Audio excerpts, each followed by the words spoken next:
Tech Cocktail Conversations, candid insights from startup founders, entrepreneurs, and thought leaders from around the globe.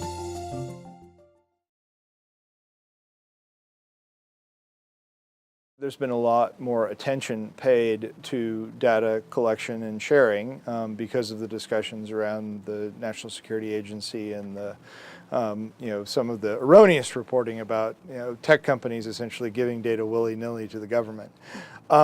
But it's great that we're having these discussions in the open right now. There has to be some availability of data on networks for law enforcement and for anti-terrorism reasons.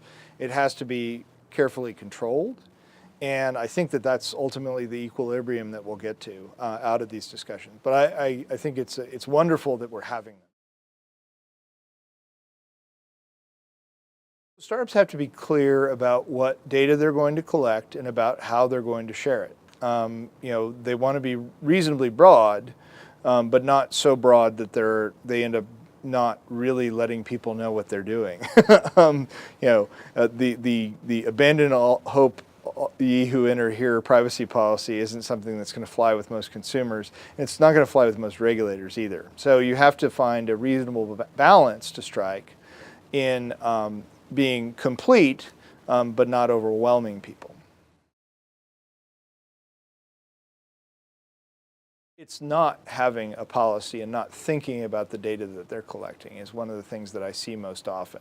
And then there are ones who say, okay, well, we've got to have a policy, some privacy policy. We'll copy somebody else's privacy policy and not map it to the actual data stuff that we're doing. And that's how a lot of companies get into trouble by saying, oh, we're not going to share it with third parties. We're not going to share data with third parties. It's like, well, no, your whole business is being, for some of them, like an ad network, for instance, your whole business is about being a platform for efficient sharing of data with third parties. So, that has to be explained well, and startups miss that all the time.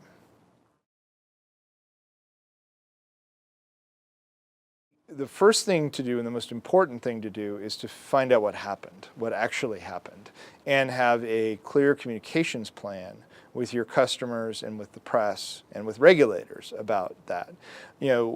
A lot of state laws have changed where if there's a security breach, for instance, you now have to notify customers if their personal information, usually in the financial area, has been compromised. And so that's why you'll often get, people will get letters from their credit card company saying, we lost this data tape, we don't know where it is, your personal information's on it, but that's all we know. And then sometimes there will be hacker incidents where they have to Sony, most prominently in the video game space, had to do extensive notifications recently. So sometimes there are legal obligations to notify when those things go wrong, which is all the more reason you don't want them to go wrong.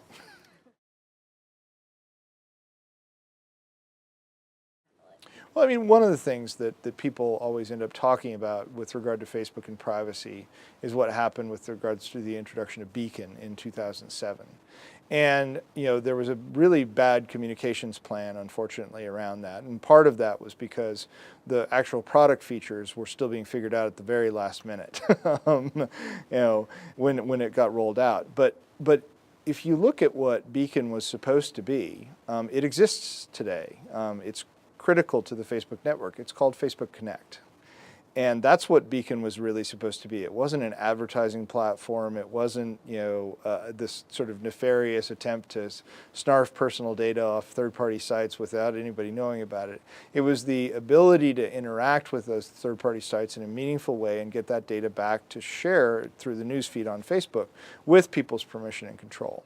The first implementation was awful. And it got fixed very quickly. And that's one of the reasons why, as things evolved, Facebook Connect is turned into one of the most useful features on the web.